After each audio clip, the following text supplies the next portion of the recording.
Buenos días. Bienvenidos a este tiempo también donde vamos a compartir en la palabra del Señor. Vamos a seguir con los estudios. Quiero adelantarme y pediros un poco de paciencia y un poco de perdón, porque quizás se haga un poquito largo, ¿vale? Cuando uno tiene que explicar o enseñar acerca de la obra de Cristo, pues nos faltarían horas en el día para hacerlo, nos faltarían días en el año para hacerlo, nos faltarían años en la vida para hacerlo. Pero vamos a intentar rasgar un poquito y entender un poquito más acerca de la obra de Cristo. Y en el día pasado estuvimos estudiando con Joel lo que era la expiación en el Antiguo Testamento. Hoy vamos a tratar el tema de lo que sería la expiación en el Nuevo Testamento. Y el concepto de expiación es centralmente importante en el Nuevo Testamento. Aunque la palabra en sí misma nunca se utiliza. No aparece la palabra expiación como tal en el Nuevo Testamento. Hay términos griegos como los que tenéis ahí, hilasterión o hilaskomai, y derivados de estos, palabras con la misma raíz, sustantivos o verbos, que se suelen traducir como expiar o propiciar. Pero hay una cosa clara en el Nuevo Testamento, es que enmarca lo que sería la comprensión hebraica, la comprensión que tenían los hebreos, el pueblo de Israel, de lo que era la expiación, y la enmarca en torno a la persona y la obra de Cristo. Interpretan la muerte de Cristo como el evento de expiación de una vez por todas, cumpliendo y superando todos los otros medios en los que los humanos habían confiado previamente para expiar el pecado.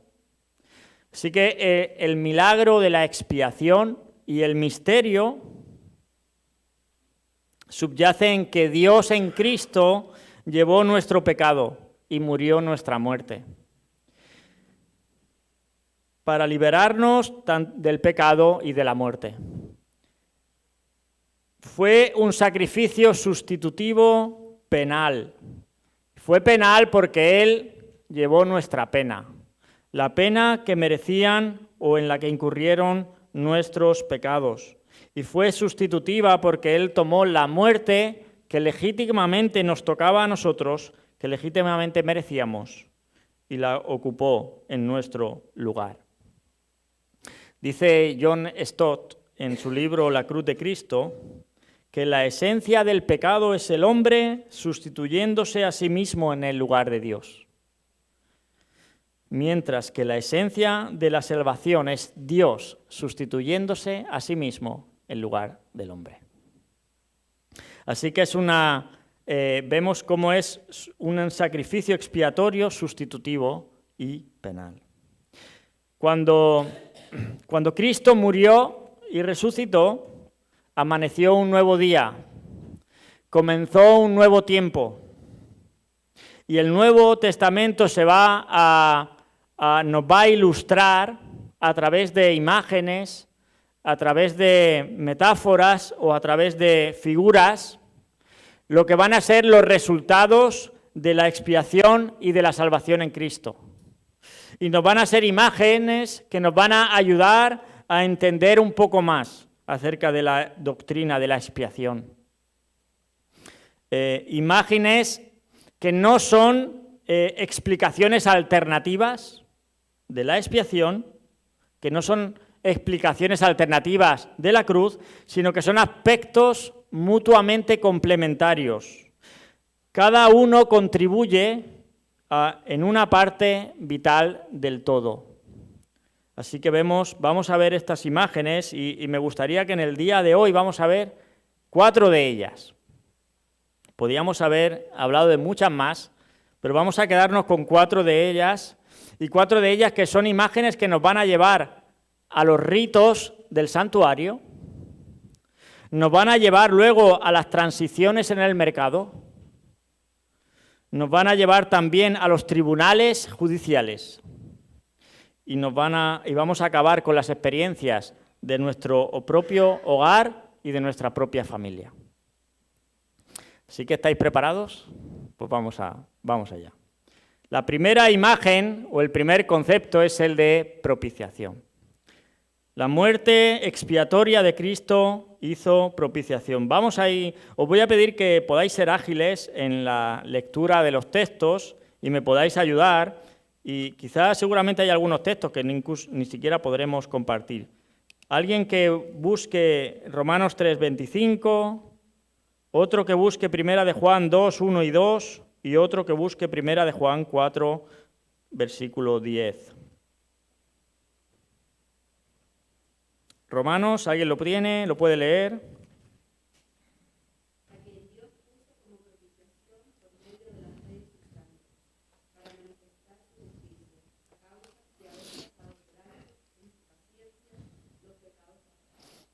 A quien Dios puso como propiciación. Primera de Juan 2, 1 y 2. Hijitos míos, estas cosas os escribo para que no pequéis. Y si alguno hubiera pecado, abogado tenemos para con el Padre, a Jesucristo justo. Y a Él es la propiciación de nuestros pecados. Y no solamente por los nuestros, sino también por los de todo el mundo. Él es la propiciación por nuestros pecados. Y la palabra hilasmos, sustantivo tardío de hilascomai. También tenemos en el versículo 10 del capítulo 4, que nos dice: en esto consiste el amor, no en que nosotros hayamos amado a Dios, sino que Él nos amó a nosotros y envió a su Hijo en propiciación por nuestros pecados. Dios envió a su Hijo en propiciación por nuestros pecados. De manera que, según el diccionario de la Real Academia Española, dice que el verbo propiciar significa ablandar, aplacar la ira de alguien, haciéndolo favorable, benigno y propicio. Los paganos ofrecían para aplacar la ira de los dioses. Este hecho hace que algunos en el mundo evangélico rechacen el concepto de la propiciación, porque claro, significa que Dios se enoja, significa que las ofrendas o los ritos pueden mitigar el enojo de Dios, significa que Dios acepta el soborno. Aquellos, como digo, que no pueden aceptar la idea de la ira de Dios, rechazan o repudian el concepto de la propiciación. Pero las Escrituras revelan claramente la santa ira de Dios, revelan de su amor, de su amoroso sacrificio de sí mismo en Cristo y de su iniciativa propia destinada a desviar su propia ira. De manera que la ira y la propiciación van juntas. No las podemos separar. La ira y la propiciación, que es el apaciguamiento de la ira, van juntas.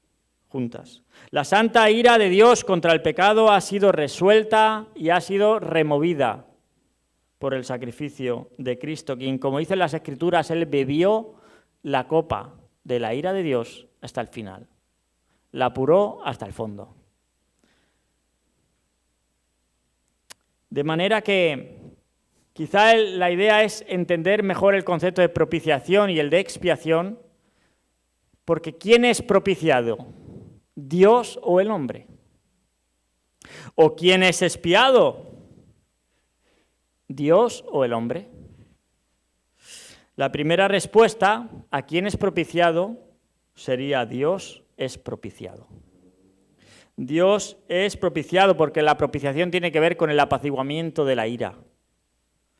La respuesta a la segunda pregunta sería que el hombre es el expiado.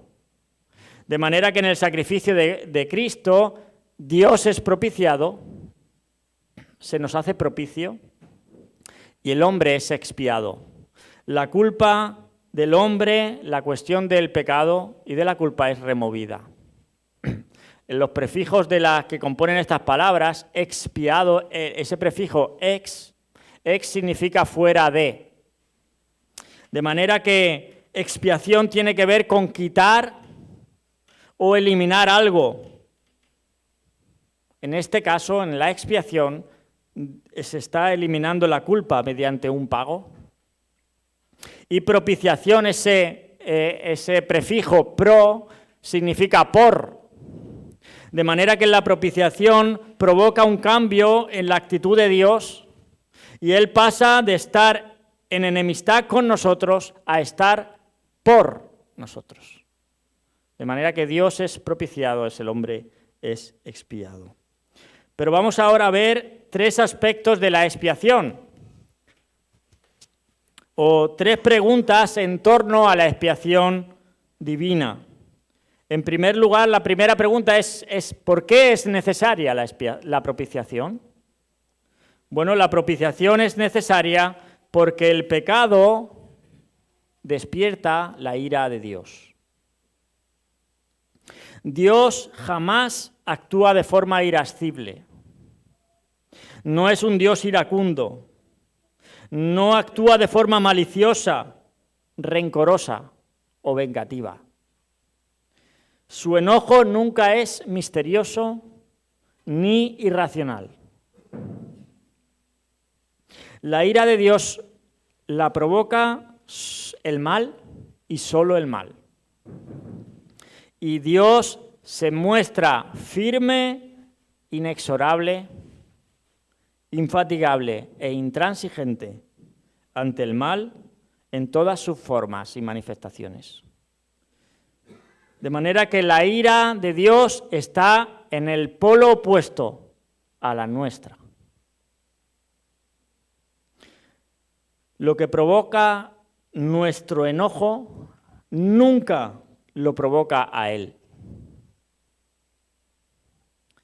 Desgraciadamente, lo que provoca la ira de Dios, el mal, pocas veces nos irrita o nos incomoda a nosotros. Así que la propiciación es necesaria porque despierta la ira de Dios. Segunda pregunta sería, ¿quién hace entonces la propiciación? Bueno, el Evangelio aquí declara claramente que no hay nada que nosotros podamos hacer, nada que nosotros podamos decir, nada que nosotros podamos ofrecer o contribuir para hacer compensación por nuestros pecados o por apartar la ira de Dios sobre nosotros. No hay forma de persuadir, halagar o sobornar a Dios para que éste nos perdone. Ni tampoco es cierto que Cristo, mediante su sacrificio, haya convencido a Dios de que nos perdone. La iniciativa la tomó Dios, en su pura gracia y en su misericordia. Cuando Dios está hablando en Levítico, en capítulo 17, en el capítulo 16 y el 17 hablan precisamente en el día de la expiación, que estuvimos hablando la última vez. En el versículo 11 del capítulo 17, Él dice que la vida de la carne en la sangre está, y dice, y yo, Dios, os la he dado para hacer expiación. De manera que el que ofrece el medio es Dios para ser propiciado. O como dice Romanos 3:25, dice a quien Dios puso como propiciación. ¿Quién puso como propiciación? Dios. Dios es el que toma la iniciativa. No hay nada que nosotros podamos sobornar a Dios, halagarle con nuestros hechos. Jesucristo no murió para convencer a Dios de que nos perdone. Fue Dios mismo el que tomó la decisión en su gracia y en su misericordia. Y esto es importante. Dios no nos ama porque Cristo murió por nosotros. Cristo murió por nosotros porque Dios nos ama. Dios no nos ama porque Cristo haya muerto por nosotros. Cristo murió por nosotros porque Dios nos ama. De manera que si fue la ira de Dios lo que requería la propiciación, fue el amor de Dios mismo el que la obró. ¿Es necesaria la propiciación? ¿Quién la hace? Dios mismo. Y la tercera es en qué consistía entonces el sacrificio propiciatorio de la cruz. Pues el sacrificio propiciatorio de la cruz no se trataba de un animal, no se trataba de un vegetal o de un mineral, no era una cosa, sino era el sacrificio de una persona. En la cruz Dios se ofreció a sí mismo. Al dar a su Hijo, Él se estaba dando a sí mismo. De manera que el primer concepto, la primera imagen de la propiciación, nos recuerda a los ritos en el santuario y vemos cómo estas tres preguntas, el centro de nuestra respuesta a estas tres preguntas en torno a la propiciación es Dios mismo. Es Dios mismo quien en su santa ira tiene que ser propiciado. Es Dios mismo quien en su santo amor se ocupó de llevar a cabo el acto propiciatorio. Y es Dios mismo quien en la persona de su Hijo murió como propiciación por nuestros pecados. Así que, primera imagen, la propiciación. ¿Sí? Seguid conmigo, ¿no? Todavía nos queda, ¿eh? Pasamos ahora del atrio del templo al mercado, de la esfera ceremonial a la esfera comercial. Y tienes aquí dos versículos, podéis, Marcos 10, 45, vamos a ver el concepto de la redención o el rescate. Marcos 10, 45 y Primera de Pedro 1, 18 y 19.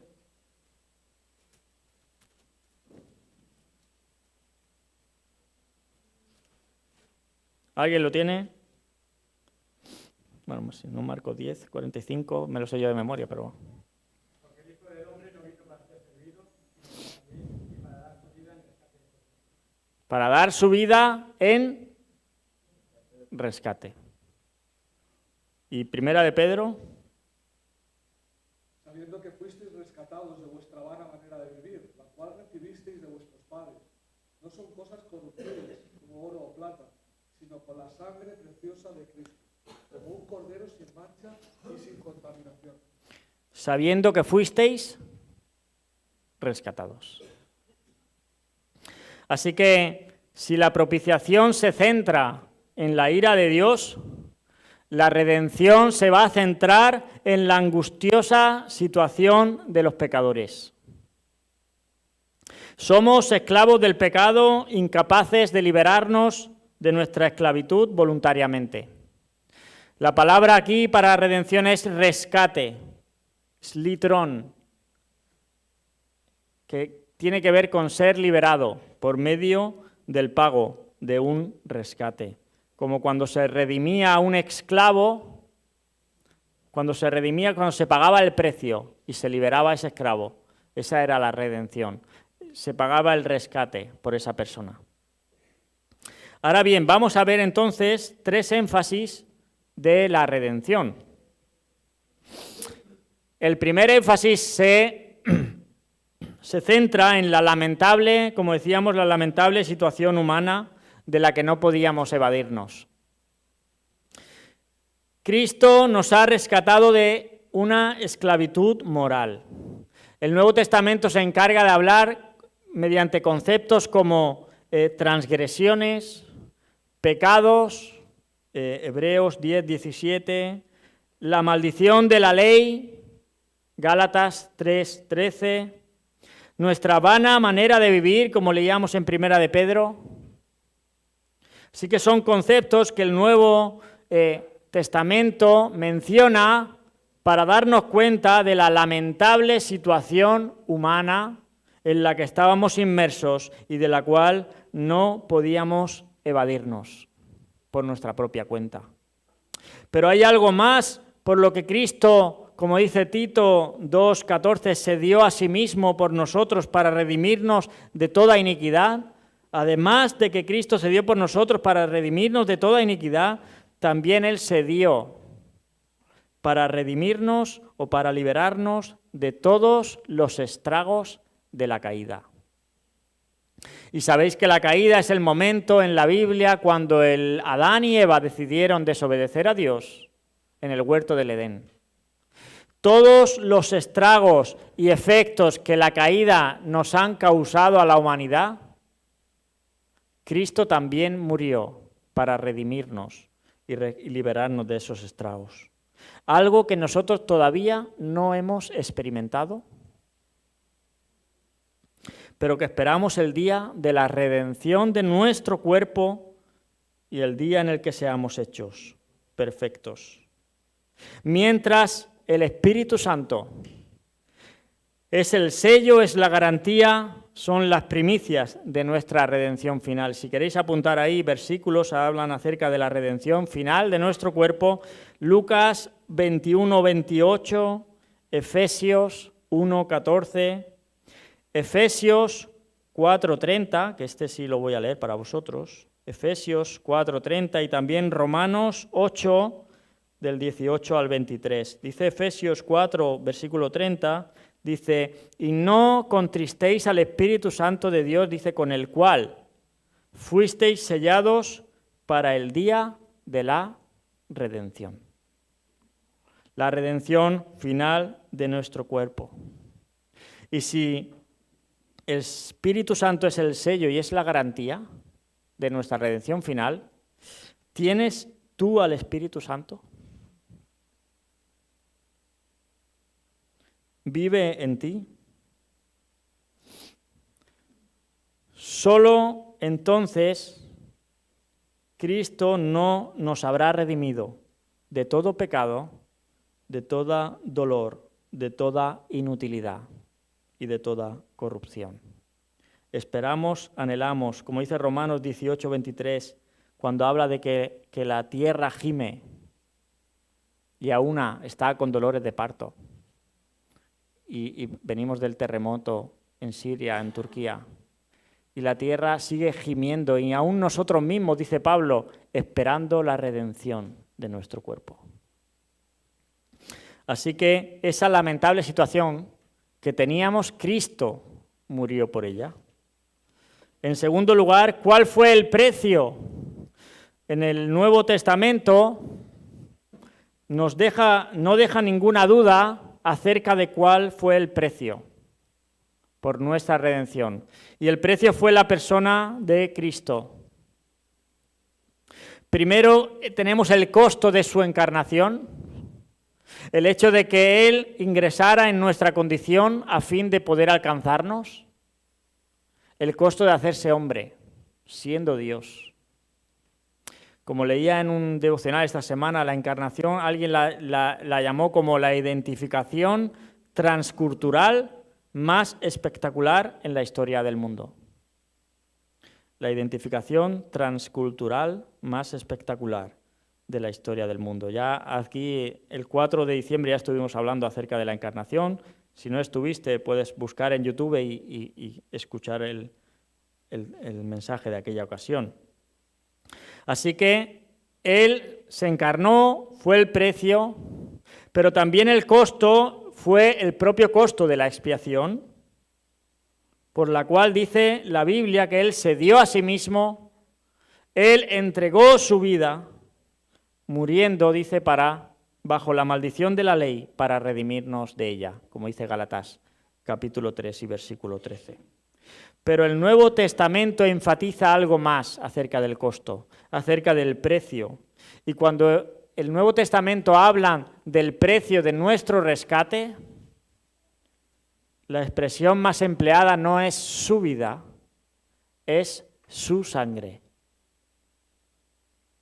Hemos leído en 1 de Pedro 1, 18, 19, que sabiendo que fuisteis rescatados de vuestra vana manera de vivir, no con cosas corruptibles, dice, sino con la preciosa sangre de Cristo. El precio. Y Hebreos 9:12 también dice ahí que no entró Cristo en el santuario no hecho de manos con sangre de machos cabríos, dice, sino con su propia sangre. Hebreos 9:12. Cuando hablamos de que Él entregó y derramó su sangre, nos estamos refiriendo a que Él murió. El final de la vida de Cristo es lo que nos libera a nosotros del cautiverio. El final de su vida, la entrega de su sangre. Por eso en esta iglesia cada domingo nos encargamos de recordar la muerte de Cristo en propiciación, en expiación, para redimirnos de nuestro pecado. Y el tercer énfasis acerca de la redención nos alude al Redentor, que dice que este Redentor adquiere derechos de propiedad sobre lo que ha comprado. Mira lo que dice Apocalipsis, capítulo 5, versículo 9, el llamado himno al Redentor. El Apocalipsis 4 es el himno de la creación al Creador. Apocalipsis 5 es el himno al Redentor. Y mira lo que dice el versículo 9, dice que cantaban un nuevo cántico diciendo, digno eres de tomar el libro y de abrir sus sellos, porque tú fuiste inmolado y con tu sangre nos has redimido para Dios de todo linaje, lengua, pueblo y nación. Él adquiere derechos de propiedad sobre lo que ha comprado. Y recordar que Jesús nos ha comprado con su sangre y que le pertenecemos debería motivarnos para vivir una vida de santidad. Mira lo que dice Pablo también en Corintios, 1 de Corintios capítulo 6. 1 de Corintios 6, 18 y 20. Huid de la fornicación. Cualquier otro pecado que el hombre cometa está fuera del cuerpo, mas el que fornica contra su propio cuerpo peca. ¿O ignoráis que vuestro cuerpo es templo del Espíritu Santo, el cual está en vosotros, el cual tenéis de Dios y que no sois vuestros? Versículo 20. Porque habéis sido comprados por precio. Glorificad, pues, a Dios en vuestro cuerpo, en vuestro espíritu, los cuales son de Dios. Si hemos sido comprados por precio, si le pertenecemos a Él, esto debería motivarnos a vivir una vida de santidad. Como mencionábamos cuando estuvimos hablando acerca del Dios Santo en los atributos el año pasado, decíamos que la santidad en la vida del creyente no es una opción, es una orden. El Señor dijo, sed santos, porque yo soy santo. Y sed santos no es una opción, es una orden, es un imperativo. De manera que, ¿qué están haciendo tus manos? ¿Qué están viendo tus ojos? ¿Por dónde están andando tus pies? ¿Qué es lo que sale de tu boca? Si hemos sido comprados con el precio de la sangre de Cristo, le pertenecemos a Él, debemos vivir una vida de santidad. Así que ya tenemos la propiciación, la redención. Tercera imagen es la justificación. Pasamos ahora, dejamos el mercado y pasamos a los tribunales de justicia, a los tribunales judiciales. Y vemos que la justificación es un concepto que cada creyente debe tener claro. Justificación es lo opuesto a la condenación. Pero ambos, tanto la justificación como la condenación, son veredictos que emite un mismo juez. La Biblia enseña que somos culpables ante el tribunal de Dios, pero que Cristo toma nuestra sentencia y como resultado somos declarados inocentes. Pero mira, no solo somos declarados inocentes, sino que además la justicia perfecta de Cristo, su vida perfecta, vivida aquí en esta tierra, dice, se nos acredita a nosotros. Se nos imputa a nosotros. Si solo hubiéramos necesitado que Jesús muriera en la cruz, ¿por qué Él no murió al nacer?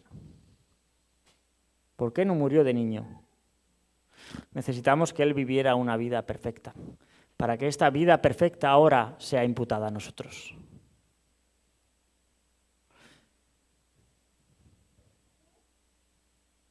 Y Dios, que es el juez justo, nos trata de acuerdo a la posición recta y justa y perfectamente inocente de Cristo. Y cuando Dios me mira a mí, ve a Cristo.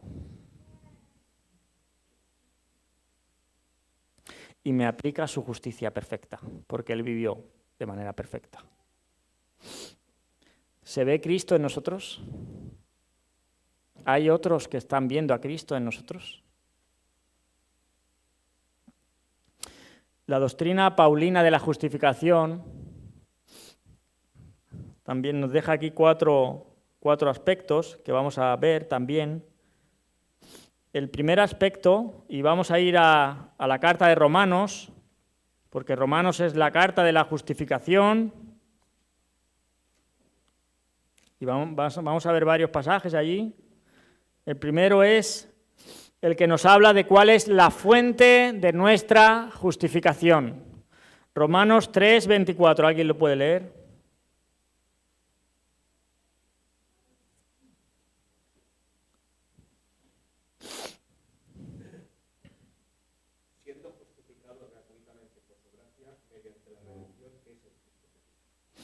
Siendo justificados gratuitamente por su gracia.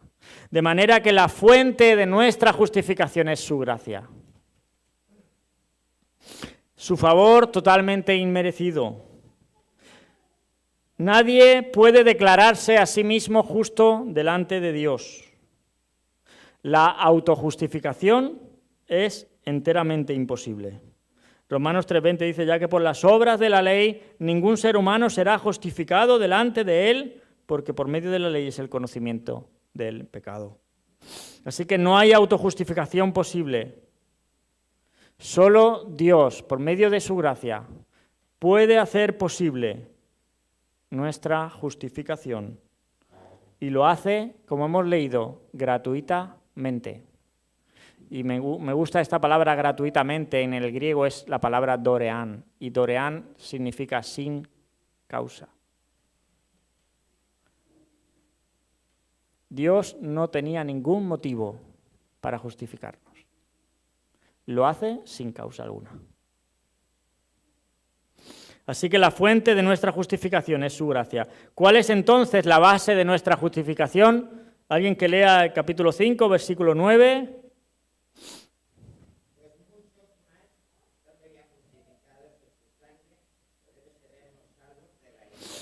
Estando ya justificados en su sangre. De manera que la base de nuestra justificación es su sangre. Es su muerte. Justificación no es una amnistía. Justificación no es sinónimo de amnistía. Justificación es sinónimo de justicia. Cuando Dios justifica a los pecadores, no es que declare buenas a personas malas, sino que los declara legalmente justos, libres de la culpa con respecto a la ley quebrantada, por cuanto Él mismo, en la persona de Jesús, en la persona de su Hijo, ha cargado con la pena que les correspondía a nuestros pecados. Dicho de otra manera, no podría haber justificación sin expiación. La base de nuestra justificación es su sangre, la sangre derramada. ¿Cuál es el medio por el cual obtenemos la justificación? Romanos 3, 28 y 5, 1.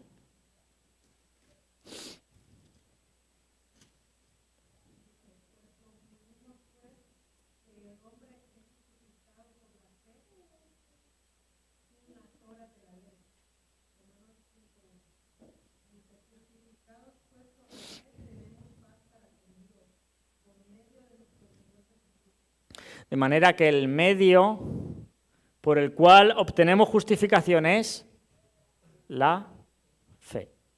Justificados, pues, por la fe. O concluimos que el hombre es justificado por fe. El medio para nuestra justificación es la fe. De manera que la gracia y la fe van indisolublemente juntas. Porque la única función de la fe es la de recibir lo que la gracia ofrece gratuitamente.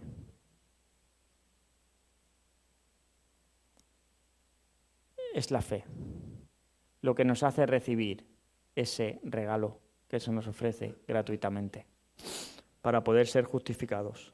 Amigo, es por fe.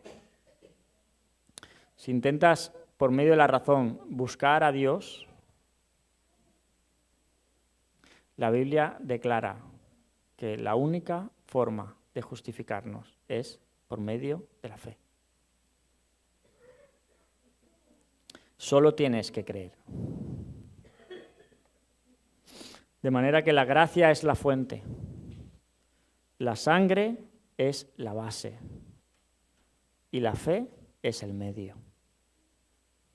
¿Cuáles son los efectos, entonces, de nuestra justificación? Romanos 8, 1.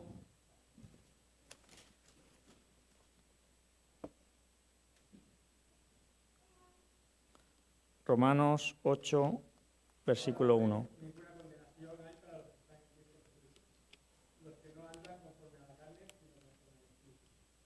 Ninguna condenación para los que están en Cristo.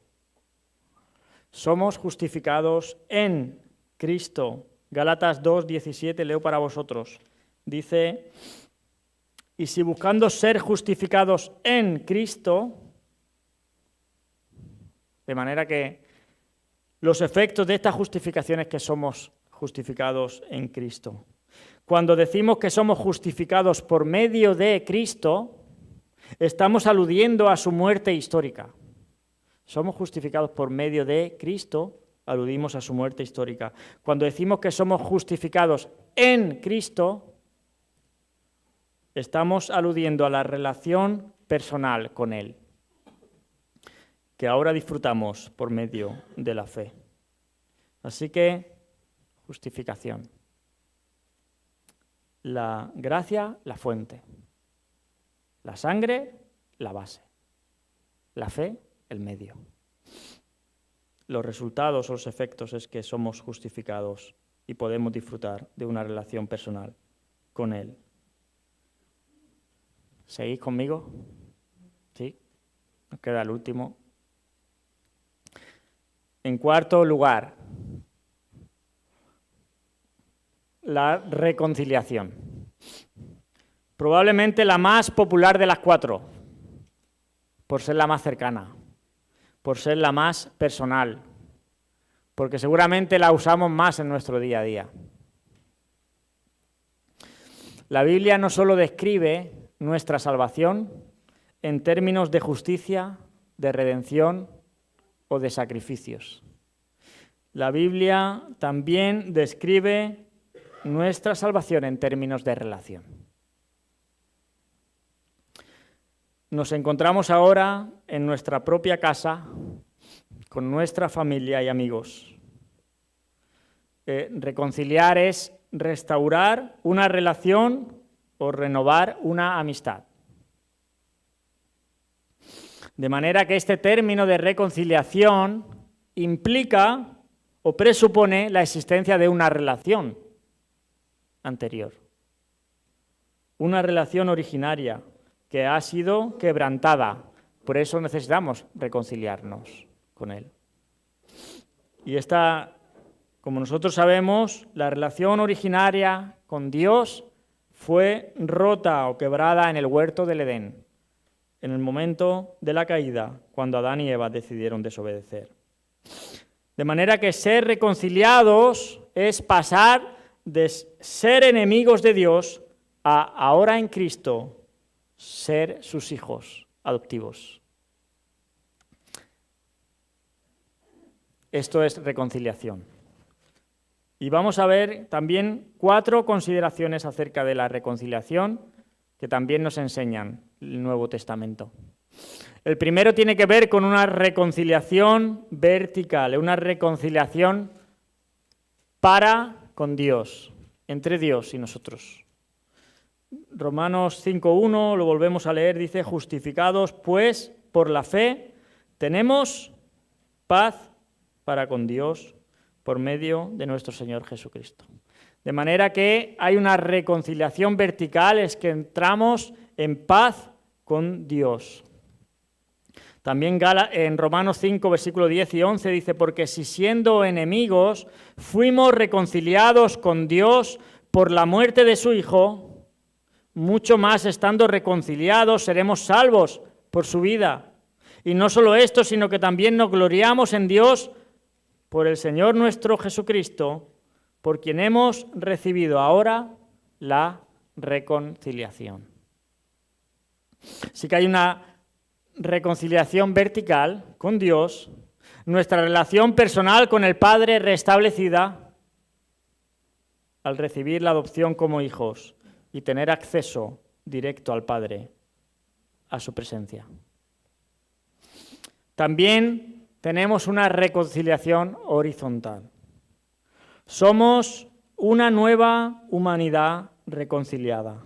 Si vamos a Efesios, capítulo 2, leo para vosotros algunos versículos, entre el versículo 11 y el versículo 22. Vemos allí, por ejemplo, versículo 12, dice: en aquel tiempo estabais sin Cristo, alejados de la ciudadanía de Israel y ajenos a los pactos de la promesa, sin esperanza y sin Dios en el mundo. Pero ahora en Cristo Jesús, vosotros que en otro tiempo estabais lejos, habéis sido hechos cercanos por la sangre de Cristo. Porque Él es nuestra paz, que de ambos pueblos hizo uno, derribando la pared intermedia de separación, aboliendo en su carne las enemistades, la ley de los mandamientos expresados en ordenanzas, para crear en sí mismo de los dos un solo y nuevo hombre, haciendo la paz. Y mediante la cruz reconciliar con Dios a ambos en un solo cuerpo, matando en ella las enemistades. Versículo 19. Así que ya no sois extranjeros ni advenedizos, sino conciudadanos de los santos y miembros de la familia de Dios. Y el versículo 20, uno de los versículos que estamos enfatizando para recordar en estas sesiones: edificados sobre el fundamento de los apóstoles y profetas, siendo la principal piedra del ángulo Jesucristo mismo. Amén. De manera que Dios nos ha reconciliado a unos con otros, a la vez que nos ha reconciliado consigo mismo.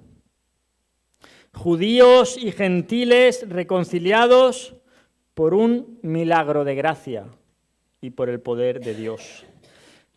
Y cuando estamos en comunión, cuando compartimos juntos, experimentamos las bendiciones de esta reconciliación de unos con otros, de ser una humanidad reconciliada.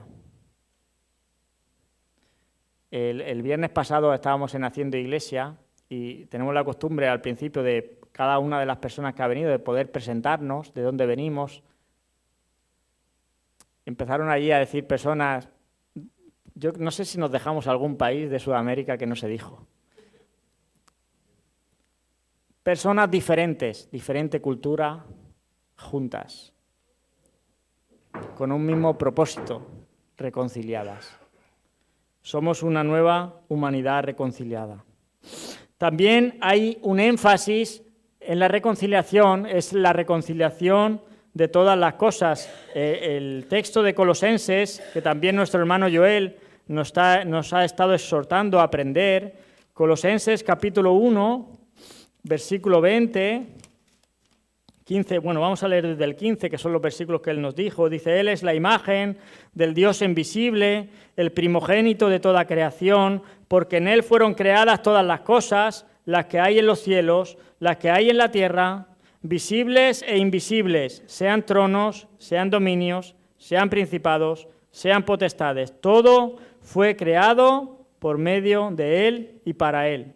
Y Él es antes de todas las cosas y todas las cosas en Él subsisten. Y Él es la cabeza del cuerpo que es la Iglesia, el que es el principio, el primogénito de entre los muertos, para que en todo tenga la preeminencia, por cuanto agradó al Padre que en Él habitase toda plenitud. Y versículo 20.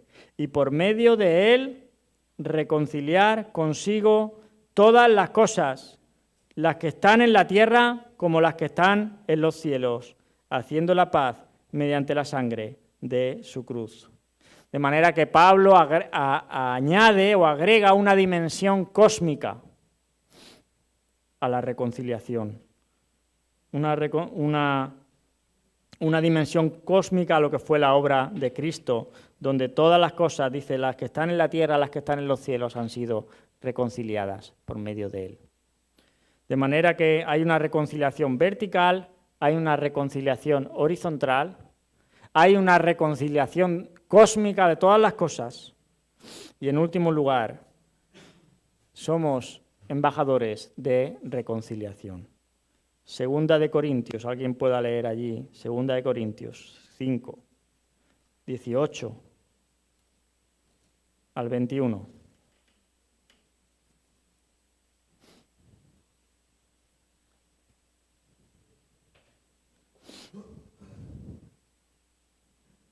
¿Alguien lo tiene? Todo esto proviene de Dios, que nos reconcilió consigo mismo por Cristo y nos dio el ministerio de la reconciliación. Que Dios estaba en Cristo reconciliando consigo al mundo, no tomándole en cuenta a los hombres sus pecados, y nos encargó a nosotros la palabra de la reconciliación. Así que somos embajadores en nombre de Cristo, como si Dios rogase por medio de nosotros. Os rogamos en nombre de Cristo, reconciliar con Dios. Al que no conoció pecado, por nosotros lo hizo pecado, para que nosotros fuésemos hechos justicia de Dios. Amén. Amén. Al que no conoció pecado, por nosotros lo hizo pecado. Así que de manera que somos llamados embajadores de reconciliación. Dios es el autor de la reconciliación.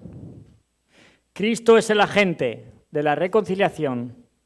Nosotros somos los embajadores de la reconciliación. Dios completó la obra de reconciliación, pero sigue siendo necesario que los pecadores se arrepientan y crean. Dios logró la reconciliación, pero los pecadores todavía tienen que arrepentirse y creer. Por eso se nos llama a nosotros como testigos y predicadores del Evangelio, para que otros puedan conocer, para que puedan creer. De manera que somos embajadores de la reconciliación.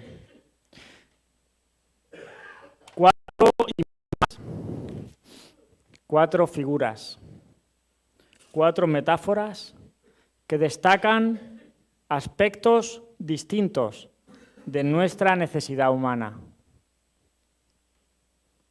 La propiciación subraya la ira de Dios sobre nosotros.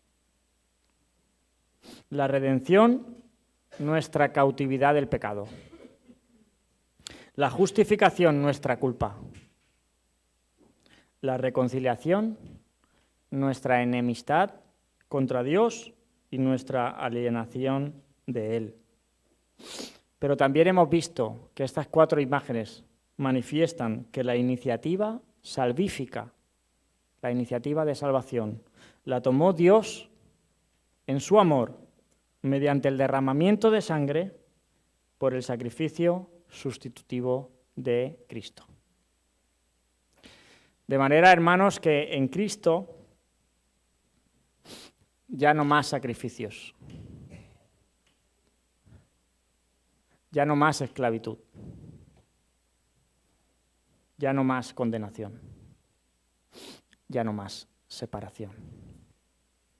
Hemos sido propiciados, redimidos, justificados y reconciliados con Él, en la persona de su Hijo. Cristo no vino a hacer de la expiación una realidad potencial.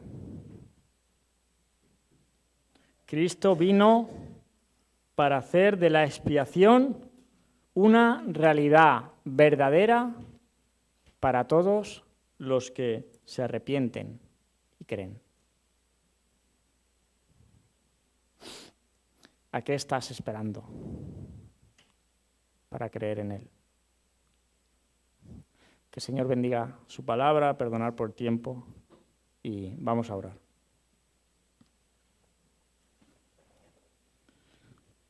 Sí, amado Padre, de verdad que cuando intentamos entender acerca de la obra de Cristo, acerca de tu amor derramado para nosotros, Señor, nos falta el tiempo.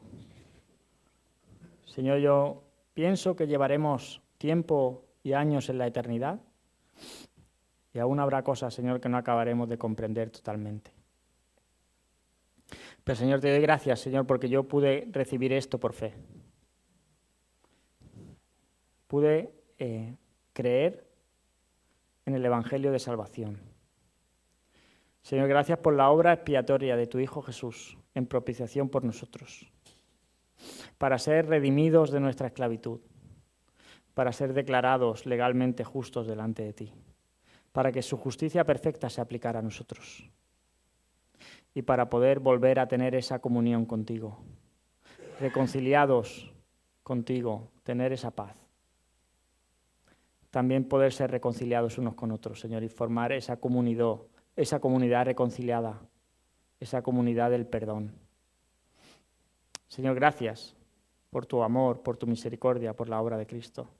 Señor, vemos que no hay nada en nosotros, Señor, que nos pueda hacer alcanzar lo que tú has hecho. No podemos justificarnos nosotros mismos, no podemos reconciliarnos nosotros mismos contigo, Señor, pero tú lo hiciste posible. Gracias por ello, Señor. Si hay aquí alguna persona, yo te pido, Señor, que tú también puedas quebrantar su corazón para que él entienda su necesidad, para que él o ella entiendan que necesitan arrepentirse y creer en el Evangelio. Señor, porque no son palabras vacías, son realidades que tú has prometido en tu palabra, Señor, y que nosotros creemos en ellas. Gracias, Padre. Te lo pedimos todo en el nombre del Señor.